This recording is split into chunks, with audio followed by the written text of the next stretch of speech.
So hi guys, welcome to my channel. So ఈ రోజు నాతో పాటు ఉన్న రాజుగారి సవాల్ టీమ్. సో ఒకసారి వాళ్ళతో మాట్లాడదాం సినిమా విషయాలన్నీ. సో ముందుగా రవీందర్ గారు ఉన్నారు అండ్ దాంతోపాటు సంధ్య గారు ఉన్నారు, హీరోయిన్ అనమాట. సో రవీంద్ర గారే ఆయన డబ్బులు పెట్టుకొని ఆయన సినిమా తీసి ఆయన హీరో అయ్యిండే సినిమాతో. సో సినిమా విషయాలు తెలుసుకుందాం. సో రవీంద్ర గారు ఏంటండి, మీరే డబ్బులు పెట్టుకొని మీ సినిమాలో మీరే డైరెక్షన్ చేసుకొని మీరే హీరో అయిపోయి, సో ఎందుకు నీ కష్టాలు ఒక సినిమాకే? అంటే ఫస్ట్ డబ్బులు పెడదామని వచ్చిన, కానీ డైరెక్షన్ చేయాల్సి వచ్చింది, హీరో కూడా కావాల్సి వచ్చింది. హీరో అంటే మెయిన్ లీడ్ రోల్. అదే ఎందుకు అంటే హైదరాబాద్లో మేము జరిగిన మా లైఫ్ ఇన్సిడెంట్స్తో ఒక సినిమా తీయాలి, ఈ సినిమాని మన ప్రజల్లో తీసుకుపోవాలి, ఒక సినిమా రావాలి అని ఫస్ట్ థాట్లో ఒక టీం పెట్టుకొని షూటింగ్ చేసినాం. ఆల్రెడీ షూటింగ్ అయింది, ఒక షెడ్యూల్ అయింది, కానీ అవుట్పుట్ మాకు అనుకున్నట్టుగా రాలేదు. అవుట్పుట్ మేము ఏదైతే రియలిస్టిక్గా మేము అనుకుంటున్నామో అది అవుట్పుట్ రాలేదు. తర్వాత సెకండ్ షెడ్యూల్ మళ్ళీ మా అదే అంటే టీం బేసికల్గా ఉన్నా మేము మా అవుట్పుట్ కావాలని మా టీం మెంబర్స్తో డిస్కస్ చేస్తే, లేదు దీనికి ఇంకా మీరు ఎట్లా అనుకుంటున్నారో మా ఏడీస్ వాళ్ళు అందరూ ఉంటారు కదా, మీరు చెప్పండి మేము మీకు అవుట్పుట్ ఇస్తాము అనే విధంగా ఇక డైరెక్షన్ దాంట్లో ఎంటర్ అవ్వాల్సి వచ్చింది. తర్వాత మేము వేరే క్యారెక్టర్స్ పెట్టి మేము వేరే వాళ్ళని మెయిన్ రోల్గా అనుకున్నాం ముందు, అంటే షూటింగ్ కూడా చేసాము, కానీ సెట్ అవుతలేదు. సరే ఈ సంబంధించిందంతా మీరు రియలిస్టిక్గా చూశారు మీ కళ్ళతో, కాబట్టి వై డోంట్ యూ ట్రై అని చెప్తే ఇంకా అది కూడా మనమే చేసి ఒక 1 month trial shoot plus workshops అవన్నీ చేసి ఫైనల్గా టీం అంతా ఓకే అంటే సరే అని రంగంలోకి దిగాల్సి వచ్చింది. అంటే accidental direction and accidental hero. Okay, ఇప్పుడు ఒక సినిమా తీయాలంటే ఎంతో కొంత ట్రైనింగ్ అయితే అవసరం. ఎస్ ఎస్ ఎస్ యాక్టింగ్లో కానీ లేకపోతే డైరెక్టర్ అంటే ఇంకా ప్రతి క్రాఫ్ట్ మీద మనకి ఒక కమాండ్ కానీ ఇవన్నీ కావాలి. మీరు ఏమన్నా చేసిరా అంతకుముందు? అంటే మీరంటే మామూలుగా ప్రొడ్యూసర్గా డబ్బులు పెడదామని వచ్చారు. Exactly correct. సో మరి ఇవన్నీ బాధ్యతలు తీసుకున్నప్పుడు మరి అదే మాకు ఒక అనుభవంతో ఆ ట్రైనింగ్ మినిమంగా వచ్చేసింది. అంటే ఫస్ట్ షెడ్యూల్ అంటే మొత్తం ట్రైనింగ్ అని నేను చెప్పలేను, కానీ ఒక ఏ క్రాఫ్ట్స్ ఉంటాయి అండ్ ఎంత అవుట్పుట్ కావడానికి వాట్ ఆర్ అవర్ రిక్వైర్మెంట్స్, అంటే నా యొక్క విజన్ ఏంటి, ఆ టీంని పెట్టుకొని నా విజన్ని చెప్తూ వాళ్ళకి చెప్పడం జరిగింది. ఎంత అనుకున్నారు బడ్జెట్ దీన్ని? ఫస్ట్ స్టార్టింగ్లో మేము ఒక 2 కోట్ల దాకా అవుతుందేమో అనుకున్నాము, బట్ అది పోను డబుల్ అయిపోయింది. ఏంటండి మీ బ్యాక్గ్రౌండ్ ఏంటి? 2 కోట్లు పెట్టి అంత బ్యాక్గ్రౌండ్ ఏముందండి? మాది బిజినెస్ ఉంది. ఐ బేసికలీ బిలాంగ్స్ టు, అంటే బిహెచ్ఎల్, మా ఫాదర్ బిహెచ్ఎల్ ఎంప్లాయ్ ఉండే, తెల్లాపూర్ మా విలేజ్. నా బిజినెస్లో ఉన్న కంఫర్టబుల్ జోన్లో మాకు డబ్బులు ఉన్నాయి. సో సరే మినిమం బడ్జెట్తో మరీ ఎక్కువ హెవీ కాకుండా మినిమం మన స్టోరీ ఆఫ్ తెలంగాణలో అక్కడ ఎస్పెషల్లీ హైదరాబాద్ బాన్ బాటప్ మేము. సో ఇక్కడున్న స్టోరీ కొన్ని ఇంకా బయటికి రాలేదు, ఆ స్టోరీని మనం బయటికి తీసుకురావాలి, జనాల్లోకి తీసుకురావాలనే కాన్సెప్ట్ మీద మనము ట్రై చేద్దామని దిగడం జరిగింది. సరే మెంటల్లీ మనం ఫస్ట్ ప్రిపేర్ ఏమైనామంటే మన డబ్బుల్ని చూస్తే మన విజన్ సక్సెస్ కాదు. సరే 10 రూపాయలు అన్న దగ్గర ఒక 20 రూపాయలు అవుతాయేమో, కానీ మనం చేయాలనే పట్టుదల అండ్ విజన్తోనే వచ్చినాము. సరే కొంచెం బడ్జెట్ అనుకున్న దానికంటే ఎక్కువైనా లక్కీలీ మళ్ళీ మనకి ఈ రిలీజ్కి మన డిస్ట్రిబ్యూటర్ బాపిరాజు గారు ఆయన సినిమా తీసుకోవడం వల్ల మనకు మినిమం బ్రేక్ ఈవెన్లో ఉన్నాం ఇప్పుడు. అక్కడ అదొక లక్కీ పాయింట్. ఎంత అయింది? మీరు 2 కోట్లను కొని దిగారు కదా, ఎంత అయింది బడ్జెట్? ఆల్మోస్ట్ 3.5-4 దాకా టచ్ అయింది. 4 కోట్ల బడ్జెట్ సినిమానండి? అంటే అదే వేస్టేజ్ ఎక్కువైంది, ఒక షెడ్యూల్ ఎగిరిపోయింది మొత్తం. ఫస్ట్ షెడ్యూల్ ఏదైతే తీసినామో వేస్టేజ్ ఎక్కువైంది. ఒరిజినల్గా సినిమాకి కొత్త వాళ్ళు మాలాంటి వాళ్ళు వచ్చినందుకు వేస్టేజ్ ఎక్కువైంది. అదే ఒక వెల్ ఎస్టాబ్లిష్డ్ ఉంటే దీంట్లో సగమే అవుతుంది వేస్టేజ్. కానీ ఇంకేదేం రీల్ సినిమా కాదు కదా, డిజిటల్ సినిమానే కదా మనకి. సో అప్పటికప్పుడు మీరు చూసుకొని ఎడిట్ చేసుకోవచ్చు. ఒక షెడ్యూల్ ఒక 1 నెల రోజులు మీరు ఇప్పుడు ఒక 1 నెల రోజులు షూటింగ్ తీయండి, ఒక రోజు మొత్తం ప్రొడక్షన్ మొత్తం ఎగిరిపోయింది అంటారు. ఒక రోజు షూటింగ్కే 3-4 లక్షలు మినిమం పోతాయి. సో మీరు వేసుకోండి. సో అట్లా మీకు వేస్టేజ్ ఎక్కువైంది. అంటే వేస్టేజ్ నేను అంటే దాని బదులు మీరు ఏదైనా తెలిసిన ఒక అట్లీస్ట్ ఒక ఎక్స్పీరియన్స్డ్ కోడైరెక్టర్ను ఎవరినైనా పెట్టుకొని పోతే మీకు ఇంత అవ్వకపోతుండేనేమో కదా, లేకపోతే అదే నేను ఫస్ట్ షెడ్యూల్ అయింది వాళ్ళతోని. నేను మనకి ఏమీ అనుభవం లేదనే ఎక్స్పీరియన్స్ వాళ్ళతోనే పెట్టుకున్నాం అండి. కాకపోతే అందులో మెయిన్ ఇక పేర్లు వద్దు, అంటే మనము ఒక మనిషి ఇక్కడ లేనప్పుడు వాళ్ళు వద్దు, కాబట్టి సరే మనం అనుకున్నాము, వాళ్ళ అవుట్పుట్ వాళ్ళు ఇచ్చారు, మనకు నచ్చలేదు, అది దాంట్లో వాళ్ళ తప్పలేదు మన తప్పలేదు. సో అది వాళ్ళు ఎక్స్పీరియన్స్ వాళ్ళతోనే పెట్టుకున్నాము. అది మనకు అనుకున్నట్టుగా వాళ్ళు, అంటే మేబీ మా విజన్ వాళ్ళకి అర్థం కాలేదో లేకపోతే సంథింగ్ కమ్యూనికేషన్ గ్యాప్ వచ్చింది. సరే అని మనమే రంగంలో దిగాలని అట్లా. అంటే టైము ఇప్పుడు వేరే మళ్ళీ కొత్త ఎక్స్పెరిమెంట్ కంటే, ఇప్పుడు ఒక సామెత ఉంది కదా, మళ్ళీ known devil is better than unknown evil అన్నట్టు. సరే ఇక మనం ఏదో ఒకటి కింద మీద పడ్డాం, ఒకటి నష్టపోయినాం, రెండోది కూడా నష్టం అనుకుంటాం ఏదో అనుకుంటాం కానీ మనం అనుకుంటూ తీద్దామని అట్లా అయింది. సో మొత్తానికైతే గణేషన్ పండుగ మీద మీరు సినిమా తీసిరు. ఎస్ ఎస్ సో అంటే గణేశుల దేవుడు పండుగ కాపాడుతున్నాడేమో ఇప్పుడు. ఏమో ఆ పండుగ టైంలోనే మీరు సినిమా కూడా రిలీజ్ చేస్తారు. అక్క సెంటిమెంట్ ఉంది ఇలా. అక్క రాఖీ పౌర్ణమి 9వ తారీఖు, 8వ తారీఖు మనం రిలీజ్ సినిమా. మళ్ళీ అదే మంత్ మొత్తము మనకి గణేష్ చవితి నడుస్తుంది, 27వ తారీఖు నవరాత్రులు ఉన్నాయి, గణేష్ చతుర్థి నడుస్తుంది. కాబట్టి లక్కీలీ ఆ కోఇన్సిడెంట్ గా మనకి ఆ గణేశుడే మళ్ళీ కాపాడి సినిమాని ఆ రోజు తెచ్చాడు. ఎంత పాత సినిమా అండి ఇది? ఒక 2 years. ఎందుకంటే విజువల్ చూస్తుంటే ఎప్పుడు పాతకాలం విజువల్సే కనిపిస్తున్నాయి. అంటే కొత్తగా ఇప్పుడు వచ్చిన కలర్స్ కానీ ఇది కానీ అంటే ఇప్పుడు మీకు ఇప్పుడున్న సినిమాలన్నీ మ్యాక్సిమం స్టూడియోస్లో అక్కడ తీసినందుకు మీకు ఎటువంటి కలర్ అయినా పెట్టవచ్చు. సబ్జెక్టు అది బాని మీకు రియల్ బస్తీ, మనము రియల్ బస్తీలలో చూసినాం. కంప్లీట్గా లోవర్ ట్యాంక్ బండ్ కవాడిగూడలో తీసిన సినిమా ఇది. Complete real locations, complete real అది. సో దీనికి కంప్లీట్గా మీకు రియలిస్టిక్గా కనబడాలని మేము హెవీ లైటింగ్స్ కూడా పెట్టలేదు. అంటే ఒక సినిమాటిక్గా వెళ్ళాలి కాదు, రియల్గా. సినిమాటిక్ లైటింగ్ గురించి నేను మాట్లాడలేదండి. మామూలుగా సినిమా చూస్తుంటే ఎప్పుడో కొంచెం లేట్, ఒక 5 years, ఒక 7 years బ్యాక్ సినిమా లాగా కనిపిస్తా ఉంది. 2 years బ్యాక్ మేము ఈమె 5 years తర్వాత ఇట్లుంటుందా? ఇంకా నాకు దేవుడు రాలేదండి యాక్చువల్లీ. తర్వాత ఇట్లుంటుందా? అచ్చా, ఈ పాయింట్కి మంచి ప్రూఫ్ దొరికింది నాకు. లేకపోతే 5-7 years సినిమా అని ట్రోల్ చేసేటోళ్ళు. ఇక ప్రూఫ్ ఇదే. మెయింటైన్ చేస్తున్నారు హీరోయిన్ కదా. అంటే ఇప్పుడే కాలేజ్ ఎగ్జామ్స్ నడుస్తున్నాయి. అచ్చా, మీరు ఏం చదివేటప్పుడు తీసుకున్నారండి సినిమా స్టార్ట్ చేశారు? లేదు, యాక్చువల్లీ నా ఫార్మసీ కంప్లీట్ అయిన తర్వాత మీరు ఫార్మసీ స్టూడెంటా? ఓకే, చెప్పండి. అంటే ఏదో ఇంట్రెస్ట్ తో చేయలేదు, అది ఇంకేదో డిగ్రీ కావాలి కదా అని చెప్పి చేశాను. అంటే ఎడ్యుకేషన్ ఇస్ ఇంపార్టెంట్ అని, అంతే.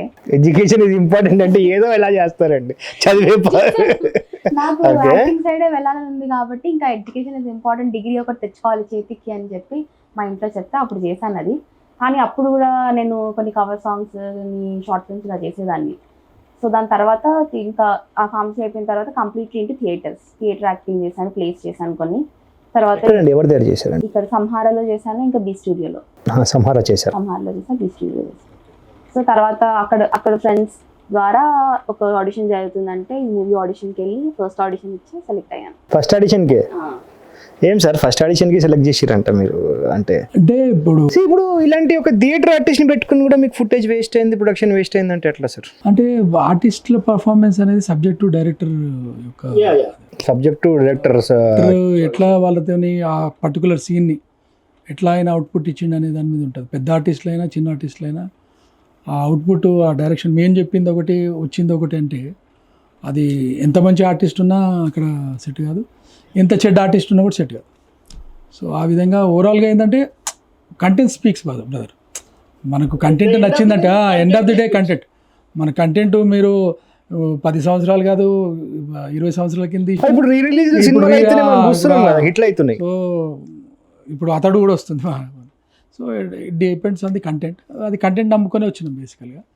సో కంటెంట్ మన షుడ్ స్పీక్ అని, రెస్పెక్టివ్ మనం ఎంత మాట్లాడుకున్నా మన సినిమా మా కాకిపిల్ల కాకి ముద్దు అన్నట్టు మా సినిమా మాకు నచ్చుతుంది, ఎట్లయినా పబ్లిక్ నచ్చితే బాగుంటుంది అనేది ప్రయత్నం. కంటెంట్ విల్ స్పీక్ అనేది, అంటే కంటెంట్ మాట్లాడాలి అనేది మా కోరిక.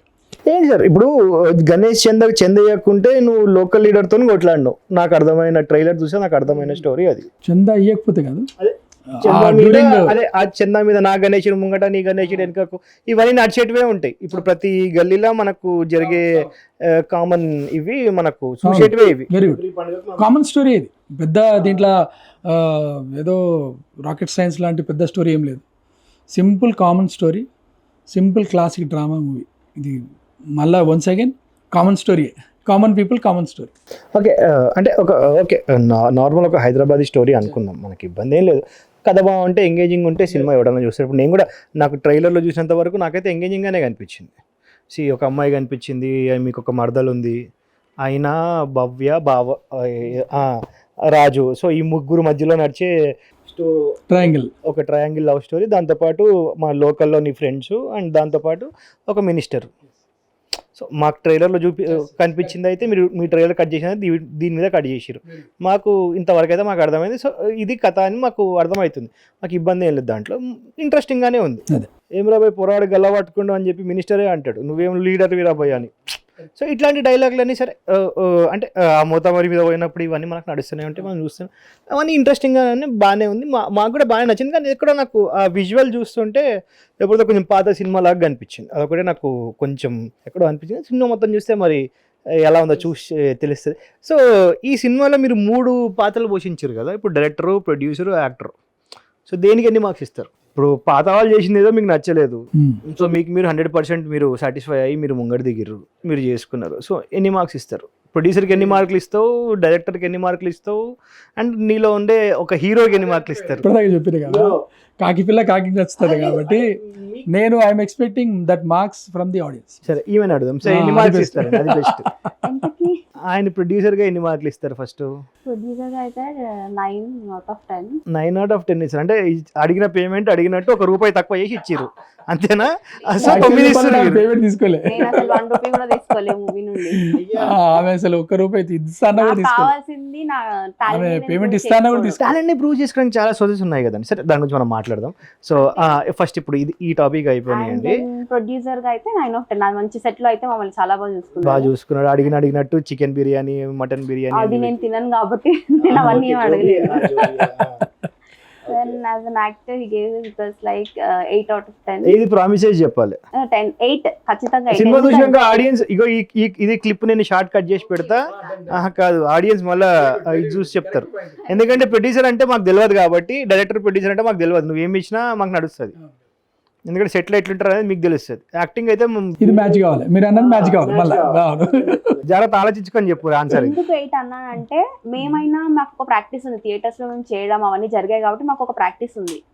అసలు దీనికి ఏమీ తెలియదు, ఏ నాలెడ్జ్ లేకుండా యాక్టింగ్ మీద అతను చేయడానికి వచ్చాడు కదా, అక్కడ హీ వాన్ అంతే. చేసిరా? మీకు థియేటర్ ఎక్స్పీరియన్స్ ఉంది కదా, ఆయన చేసిండా, యాక్టింగ్ చేసిండా? చాలా బాగా చేశాడు. అంటే నేను ఎక్స్పెక్ట్ చేయలేదు, మాకు వర్క్ షాప్స్ జరిగాయి కదా, స్టార్టింగ్ లో కొన్ని ప్రాబ్లమ్స్ ఉండేవి, బట్ మేము చెప్పినట్టు చేశారు. అచ్చా, వాళ్ళే ట్రైనింగ్ ఇచ్చారు. ఇప్పుడు నాకు పోస్టర్లో 3 కనిపిస్తారు కదా, మీరు ఇప్పుడు ఈయనకి ఎన్ని మార్కులు ఇస్తారు, ఆవిడకి ఎన్ని మార్కులు ఇస్తారు? అయ్యో యాక్టింగ్ పరంగా అడగలే కదా. కరెక్టే ఆల్రెడీ అది మ్యాచ్ కావాలి మళ్ళీ తర్వాత. ఆల్రెడీ రవీందర్ గారికి ఇచ్చేసా కదా 8. అదే ఇక్కడ 8 పడ్డాయి. 9 ఇస్తారా? లేదు తను మోడలింగ్ చేస్తుంది అండ్ యాక్టింగ్ కూడా, బట్ షీ డిడ్ వెల్. అంటే క్యారెక్టర్ కి ఒక జస్టిఫికేషన్ ఇచ్చింది. అండ్ నాకైతే 10/10. నేను మీ యాక్టింగ్ గురించి అడగలేదండి, మీ యాక్టింగ్ గురించి ఆయన అడుగుతా, ఒకవేళ అడిగేది 8, 9 ఇక్కడ. సో ఈ సినిమాకి యశ్వంత్ని మ్యూజిక్ పెట్టుకొని మళ్ళీ బ్యాక్గ్రౌండ్ ఎందుకు వేరే వాళ్ళకి ఇచ్చిర్రు? అంటే యశ్వంత్ చేయనన్నాడా, లేకపోతే టైంకి ఇస్తలేడా, ఏమైంది బ్యాక్గ్రౌండ్? అంటే ఆయన వేరే ప్రాజెక్ట్స్తో బిజీ ఉండే. అంటే ఇప్పుడు సినిమా మొత్తం మాట్లాడుకుంటారు కదా, ఇప్పుడు బ్యాక్గ్రౌండ్, ఆర్ఆర్, తర్వాత మీకు పాటలు అన్నీ మాట్లాడుకుంటారు కదా. ఇప్పుడు ఎట్లా ఉంటుందంటే అండి, కరెక్ట్ చెప్పాలంటే సినిమా కష్టాలు అది ఎన్ని పొట్ట ఇప్పితే అన్ని పేగులు బయటికి వెళ్తాయి అన్నట్టు. ఎవరు వాళ్ళ రోల్ కరెక్ట్ చేసుకున్నారు, ఏ టైంలో వాళ్ళది మేము అవసరాన్ని బట్టి మేము ఎవరు కరెక్ట్ సెట్ అవుతారో వాళ్ళతో చేయించుకున్నాం. ఇక దీని ఫైనల్ వర్డ్ అది, దానికి మించి కామెంట్ చేయదలుచుకోలేదు. ఓకే, బాధలు కనిపిస్తున్నట్టు వాళ్ళందరూ మనోళ్ళే కదా, పొద్దుగా లేసి ఇప్పుడు యశ్వంత్ నాకు మంచి ఫ్రెండ్ అట్లా. కానీ ఎవరి దాంట్లో వాళ్ళు మాత్రం పర్ఫెక్ట్ ఇచ్చారు. ఇచ్చినంత వరకు, అంటే ఎక్స్ట్రా వాళ్ళతోనే ఎందుకు చేయించుకోలేదు అనేది పక్కన పెడితే, ఆ చేసినంత వరకు పర్ఫెక్ట్ వచ్చింది. అది చాలా నచ్చింది నాకు at the end of the day. Goreti Venkanna గారి పాట గురించి చెప్పండి. గోరెటి వెంకన్న గారు మాకు బిగ్గెస్ట్ సెట్ అయ్యారు. మేము అసలు ఏదైతే మా స్టోరీ ఉందో ఆ స్టోరీని మొత్తం ఆయన ఫామ్ హౌస్కి తీసుకుపోయినాం. ఆయనే అన్నాడు, ఇక్కడ ఆయన బిజీ ఉంటాడు కదా ఎమ్మెల్సీ గారు, ఆయన ఇక్కడ కాదు బ్రదర్ మన ఫామ్ హౌస్కి పోదామని తీసుకుపోయి అక్కడ మొత్తం ఫస్ట్ స్టోరీ విన్నాడు. టోటల్ స్టోరీ ఆయనకు నచ్చి ఇంకా అదే రోజు నైట్ 12 వరకు కూర్చోబెట్టి మాతోని రాపిచ్చి అప్పుడే ఇచ్చిండు మాకు పాట. గ్రేట్గా వచ్చింది. మీకు it will touch your heart. ఈ మనిషి వాళ్ళ యొక్క లైఫ్ని టచ్ చేసే సాంగ్ లాగా బాగా ఇచ్చిండు. అంటే ఇప్పుడు జరుగుతున్న పరిణామాలు ఏంటి అంటే ఏంటి, అది మాంటేజా లేకపోతే మాంటేజే కాకపోతే మీ లైఫ్ స్టోరీ. అంటే ఒక వచ్చే జీతం నెలకి ఎంత అనే ఒక పాట మీద, ఒక మనిషి యొక్క జీతం మీద ఎట్లా వాడు ఉంటాడు, దాని మీద వాడు ఎంత అప్పులు చేస్తుంటాడు, ఎందుకు చేస్తుంటాడు, వేటి అంటే ఎందుకు వాడు ఎక్స్ట్రాగా పోతాడు, లేదా వచ్చిన జీతాన్ని మనం ఎంత కాంప్రమైజ్గా ఉంటే మన లైఫ్ ఎంత సాఫీగా ఉంటుంది, ఈ అప్పుల బాధ వల్ల మిడిల్ క్లాస్ లైఫ్స్ ఎట్లా అదవుతున్నాయి, డిస్టర్బ్ అవుతున్నాయి అనే దాని మీద చాలా బాగా ఇచ్చారు. అండ్ దానికి యాడ్ చేస్తూ అక్క సెంటిమెంట్ని కూడా, అక్క బ్రదర్ అంటే అక్క తమ్ముడు యొక్క రిలేషన్లో ఉన్న కొన్ని మంచి పదాలు ఆయనకు ఇచ్చి చాలా అద్భుతంగా ఇచ్చాడు. ఆ పాటే మాకు బిగ్గెస్ట్ అసెట్. అంటే ఇట్లా ఇప్పుడు ఆర్నారాయణ మూర్తి గారితో సాంగ్ ఉంటుంది, నీ పాదం మీద పుట్టుమచ్చవై చెల్లమ్మ, మరి అంత లేదు కానీ అంటే ఇక్కడ ఒక కొంచెం అక్కకి కొంచెం అంటే బావ అక్క అనేది నార్మల్గా రిలేషన్ ఎట్లయినా ఉంటుంది. కానీ ఈ పర్టికులర్ సినిమాలో ఈ పర్టికులర్ దాంట్లో అక్కని బావ కొన్ని ఇయర్స్ నుండి పంపించడం అనమాట ఇంటికి. ఎందుకు పంపించడంటే కొన్ని అప్పుడు వాళ్ళు ఒప్పుకున్న కట్నం కానివ్వండి, అప్పుడు వాళ్ళు ఒప్పుకున్న కొన్ని విషయాలు వాళ్ళు ఫుల్ఫిల్ చేయరు అనమాట. ఈ హీరో ఫ్యామిలీ వాళ్ళ ఆర్థిక పరిస్థితుల వల్ల వాళ్ళు ఫుల్ఫిల్ చేయలేకపోతారు. ఆ చేయలేకపోవడం వల్ల ఆయన ఏం చేస్తారంటే ఆ మనసులో పెట్టుకొని అక్కని వాళ్ళ పుట్టింటికి పంపించడు. అసలు పుట్టింట్లో జరుగుతున్న కార్యాలకు కానీ లేదా పుట్టింటి వాళ్ళతో ఆమె చాలా దూరంగా ఉండడం. అంటే పుట్టింటికి ఇప్పుడు తెలంగాణ పర్టికులర్గా ఎట్లా ఉంటుందంటే, నీకు అమ్మగారింటి నుండి ఎన్ని ఆస్తులు వచ్చినా సరే కానీ అన్నిటికీ ఆస్తులకు మించింది అమ్మగారింట్లో వడి బియ్యం పోయడం. బావాల ఒక బావ అంటే ఒక అక్క సిస్టర్ ఏమంటే మా అమ్మగారింట్లో నాకు మా ఆయనకు వడి బియ్యం పోసి నిద్ర చేసి ఆ కొత్త బట్టలు పెడితే అదొక తృప్తికి ఎంత ఆస్తులకు వాల్యూ ఉండదు. సో అది ఆమెకు వేరే వాళ్ళ ఇంట్లో ఫంక్షన్స్ అవుతున్నా అది కాలేదు అనే ఒక బాధ, నేను మా అమ్మగారింటికి అంటే పోలేకపోతున్నా, వాళ్ళని చూడలేకపోతున్నా అనేది ఒక బాధ అని ఆ పాట రూపంలో ఆయన బాగా వ్యక్తీకరించి మంచిగా అంటే దాన్ని చాలా బ్యూటిఫుల్గా ఎక్కించడం జరిగింది. ఆయనతోనే పాడిపోద్దా అండి? ఆయన యాక్చువల్ పాడితే ఏమైందంటే యశ్వంత్ నాగ్ గారు దానికి రాగం తీస్తూ ఫస్ట్ ఏమనుకున్నామంటే ఒక 2-3 చరణాలు ఈయనతో గోరెటి వెంకన్న గారితో పాడిపించి యశ్వంత్ నాగ్ గారిని యాడ్ చేద్దామని. కానీ యశ్వంత్ నాగ్ గారు పాడిన తర్వాత గోరెటి వెంకన్న గారే ఆయన ఇంటర్వ్యూలో కూడా మీకు యూట్యూబ్లో ఉంటుంది ఇంటర్వ్యూ, ఆయనే అన్నాడు నేను పాడిన దానికంటే మహాద్భుతంగా పాడాడు, మళ్ళీ నేను పాడితే ఆ పాటని డిస్టర్బ్ చేసినట్టు ఉంటుంది, ఆ యొక్క ఫ్లోని డిస్టర్బ్ చేసినట్టు ఉంటుందని నేనే ఆ ఫీల్ పోతుంది, అందువరకే నేను పాడలేదు, మహాద్భుతంగా వచ్చిందని ఆయన కూడా గోరెటి వెంకన్న గారు అన్నారు. సో అట్లా చాలా బాగా వచ్చింది. సో ఇప్పుడు ఆడియన్స్ మీ సినిమాకి చూడాలంటే దేనికోసం చూడాలి, ఏమున్నాయి మీ సినిమాలో? అదే అంటే ఒక చిన్న ఇప్పుడు అక్క సెంటిమెంట్ చెప్పినావు, ఇంకా దాని లెక్క ఇంకేముంది? ఇప్పుడు కరెక్ట్ చెప్పాలంటే ఒక సినిమా ఆడియన్స్ ఇప్పుడున్న పరిస్థితుల్లో, ఇప్పుడు వస్తున్న సినిమాలు కానీ ఇప్పుడు వస్తున్న దానికి ఒక out of the way or out of అంటే గ్రౌండ్ లెవెల్ని వదిలేసి జరుగుతున్న టైప్లో అనిపిస్తుంది. ఇది మన సినిమా చూస్తే ఏంటంటే మనం సినిమా మన క్యారెక్టర్స్ మన చుట్టుపక్కల ఉన్న లైఫ్ని చూస్తూ ఏదో ఒక క్యారెక్టర్కి మనకు లింక్ అవుతాం, కనెక్ట్ 100% అయిపోయి ఎట్ ద సేమ్ టైం మీకు గుర్తుండొచ్చు కొన్ని సినిమాలు పాటలతో కూడా అలరించినాయి సినిమాలు. అట్లా ఇందులో సుమారు 5 పాటలు ఉన్నాయి. అంటే కంటెంట్ బేస్డ్ అంటే ఆ సిచ్యువేషన్ బట్టే వస్తుంటాయి. ఆ పాటలు కూడా మంచిగా హ్యాపీగా అంటే ఒక సినిమా మనం 150 రూపాయలు 100 రూపాయలు టికెట్ పెట్టుకుంటే ఓ 2 గంటలు మంచి సినిమా విత్ మంచి సాంగ్స్ చూసి బయటకు వచ్చినాం అనే ఫీల్ అయితే ఇవ్వగలమనే కాన్ఫిడెన్స్ ఉంది. ఏదో పెద్ద గ్రేట్ సినిమా తీసినామని కూడా అంటలేము, కానీ సినిమా వెళ్తే మాత్రం ఆ తీసుకున్న టికెట్కి కరెక్ట్గా థియేటర్లో సాటిస్ఫై అవుతుంది. మీరు అదే అనొచ్చు, ఓటీటీలో కూడా చూడొచ్చు కదా, అది కూడా సినిమా థియేటర్లో వచ్చి చూస్తే కూడా దీని అనుభవాన్ని మేము ఇవ్వడానికి టెక్నికల్గా అంత బెటర్ ఇవ్వడానికి ట్రై చేసినాం. ఓకే, August 8th మన సినిమా రిలీజ్ అవుతుంది. 2 స్టేట్స్లో రిలీజ్ అవుతుందా? 2 స్టేట్స్లో all multiplexes and single theatres we're targeting at least ఒక 100 ఇంక్లూడింగ్ 2 స్టేట్స్. అంటే ఇక్కడ 50 థియేటర్లు, అక్కడ 50 థియేటర్లు, అండ్ దాంతోపాటు అన్ని మల్టీప్లెక్స్ చైన్స్, పీవీఆర్, ఐనాక్స్ అన్ని చైన్స్ అన్ని మొత్తం. సో 1 వీకే గ్యాప్ ఉంటుంది మనకి, ఎందుకంటే నెక్స్ట్ వీక్ మనకు కూలీ అండ్ వార్ ఉంది. 1 వీక్లో మరి మీ పెట్టుకున్న బడ్జెట్ మీరు అనుకున్న దాంట్లోకి మరి రిటర్న్స్ వస్తాయి అని అంటే ఇది బిజినెస్ లాగానే చూస్తాను ఇప్పుడు ఎందుకంటే ఇప్పుడు మీరు యాక్టింగ్ పరంగా డైరెక్షన్ పరంగా అయిపోయింది. సో ఇప్పుడు బిజినెస్ పరంగా మాట్లాడుకోండి, ప్రొడ్యూసర్ పరంగా. సో ఈ 1 వీక్లో మరి రికవరీ అవుతుంది అంటారా ఈ 50-100 థియేటర్లు అండ్ మల్టీప్లెక్స్ చైన్ త్రూ? అదే ఫస్ట్ ఆఫ్ ఆల్ మా విజన్ తీరుతుంది సినిమా థియేటర్లోకి వచ్చిందని. రెండవది ఏంటంటే బజార్లో పోయినప్పుడు 100 దుకాణాలు ఉంటాయి, ఎవరి గిరాకీ ఏ దుకాణానికి ఉన్న గిరాకీ ఆ దుకాణానికి ఉంటుంది. సో మా దుకాణానికి ఎంత గిరాకీ వస్తుందో అంత. అంటే ఇప్పుడు సర్టెన్ టైం పీరియడే ఉంది కదండి, ఇప్పుడు పెద్ద సినిమాలకే మనకి 3 రోజులు అయితే మనకు మండే నుంచి ఖాళీ పోతున్నాయి. అవును, అంటే ఇప్పుడు ఇంకో విషయం కూడా చెప్పాలంటే ఏ సినిమాలు లేనప్పుడు థియేటర్స్ ఆడియన్స్ అసలు సినిమా థియేటర్కి రానప్పుడు మన సినిమా వచ్చే కన్నా ఇప్పుడు కంటిన్యూ సినిమా పండగలాగా నడుస్తుంది. ఇప్పుడు హరిహర వీరమల్లు వచ్చింది, కింగ్డమ్ వస్తుంది, నెక్స్ట్ వార్ 2, కూలీ, సినిమా పండగలాగా నడుస్తుంది. ఆ పండగలో మనకు ఈ వర్షం పడుతుంది, ప్రేక్షకుల వర్షం. కొంచెం మన దోసిటి ఎంత పడితే అంత మనకి కిస్మత్ కొట్టుకోవద్దు, అది కూడా చూసుకోవాలి కదా అన్న. ఎట్లనే సరే కిస్మత్ అండి. మనం నెగిటివ్ ఏందో ఆలోచన. మనం ఇప్పుడు సినిమా అమ్మేసిన కాబట్టి సేఫ్ సైడ్ లో ఉన్నారు కాబట్టి దేనికైనా ready. First of all safe అయిపోయినాం వాళ్ళు, బ్రేకింగ్లోకి వచ్చినాం. రెండవది కొట్టుకపోయినా అరే ఎందుకు కొట్టుకపోయింది అనవచ్చు, ఒక కారణం వేసుకోవచ్చు. చలో కొంచెం కొట్టుకోపోకుండా కొంచెం ఒడ్డుకొచ్చినామంటే అరే ఒడ్డుకొచ్చినాం, ఇంకా బెటర్గా గడ్డ మీదకి ఎక్కాలంటే ఎట్లా అని ఆలోచించవచ్చు. సరే మంచి గడ్డ మీదకి ఎక్కినామంటే అరే మనం మన బాధ్యతలో ఉండి మంచి చేయాలని ఆలోచించు. ఓటీటీ శాటిలైట్ డీల్ అయిపోయినాయండి రిలీజ్ తర్వాత. ఓకే, చాలండి, చాలాసేపు అయింది మీతో. పాపం హీరోయిన్ పాపం ఇంటికి కూర్చుంది పాపం, ఆమె థియేటర్ నుంచి వచ్చిందంట. సో చెప్పండి సంధ్య గారు, సో థియేటర్ నుంచి వచ్చినారు కదా, సో థియేటర్ యాక్టింగ్కి సినిమా యాక్టింగ్కి ఏం తేడా గమనించినాను? థియేటర్లో మాకైతే ఒక స్టేజ్ పైన నుంచి 1-2 hours ప్లే చేయాలి, కంటిన్యూస్ డైలాగ్స్ ఉంటాయి, అసలు ఎక్కడ కూడా మా గ్యాప్ ఉండదు వెళ్ళి చూసుకోవడానికి డైలాగ్స్. సో అది చేసిన తర్వాత ఇక్కడికి వచ్చిన తర్వాత మోనోలాగ్ ఒకటి మాకు ఈజీ అయిపోయింది. ఓకే, అక్కడ 1 hour డైలాగ్స్ చెప్పగలిగాం కదా, సో ఇక్కడ ఒక 4-5 minutes డైలాగ్స్ చెప్పలేమా, సో ఈజీ అయిపోయింది, అది అంత టఫ్ అనిపించలేదు. బట్టి కొట్టుకున్నాం, పడేసినాం, అయిపోయింది. బట్టి కాదు actually, I lived in that character అంతే.